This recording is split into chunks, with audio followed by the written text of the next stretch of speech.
பார்வதி, ஏய் பார்வதி, இப்ப எதுக்கு வாய பொளந்துகிட்டு இருக்க? நீ வாய்க்குள்ள போயிட போது, மூட வாய. விஜயா, என்னால முடியல. நீ சொன்னதை கேட்டு எனக்கு தலையே சுத்துது. இப்ப தலை சுத்துற அளவுக்கு நான் என்னத்த சொன்னேன்? பின்ன மனோஜுக்கும் ரவியோட ஹோட்டல் ஓனர் பொண்ணுக்கும் கல்யாணம் பண்ணி வைக்க போறேன்னு சொல்ற. ஏன் இப்படி எல்லாம் யோசிக்கிற?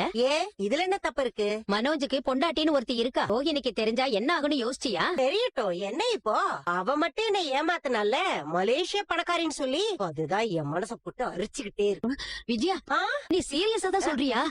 ஆமா, நான் முடிவு பண்ணிட்டேன். இந்த ரோஹிணிய விரட்டி விட்டு அந்த நீத்து பொண்ண மனோஜுக்கு கல்யாணம் பண்ணி வைக்க போறேன். அவ ஒண்ணு இவ்வளவு மாதிரி இல்ல, ஒரிஜினல் பணக்காரி. எனக்கு இதெல்லாம் விபரீதமா தெரியுது.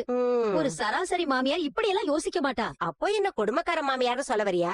அப்படியே இருந்துட்டு போட்டோம். ஆனா எனக்கு மனோஜ் வாழ்க்கை நல்லா இருக்கணும். அவன் படிப்புக்கும் திறமைக்கும் ஒரு பணக்கார பொண்ணா கட்டி வச்சா மனோஜுக்கும் அது பெரிய உதவியா இருக்கும். அவனும் பெரிய தொழிலதிபரா வந்துருவான். அந்த பொண்ணு வேற 100 ஹோட்டல் ஆரம்பிக்க போறாளாம். அதுக்கெல்லாம் மனோஜ் முதலாளியா இருந்தா எப்படி இருக்கும்னு யோசிச்சு பாரு. நல்லாவே இல்ல விஜயா.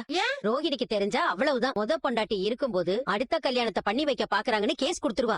அவ பொய் சொன்னான்னு சட்டப்படி அவ மேல கம்ப்ளைண்ட் கொடுக்க முடியாது. கொடுத்தாலும் எடுபடாது. ஆனா நீ அவளை வெட்டி விட்டுட்டு மனோஜுக்கு வேற கல்யாணம் பண்ணி வைக்கிறாங்கன்னு கம்ப்ளைண்ட் கொடுத்தா உன்னை தூக்கி உள்ள வச்சிருவாங்க. அது எனக்கு தெரியாதா? அவளை மனோஜ கல்யாணம் பண்ணிக்க நான் ஒத்துக்க வச்சிருவேன். அந்த பொண்ணு வந்து உன் பையனை 2ஆம் தாரமா கல்யாணம் பண்ணிக்குவாளா?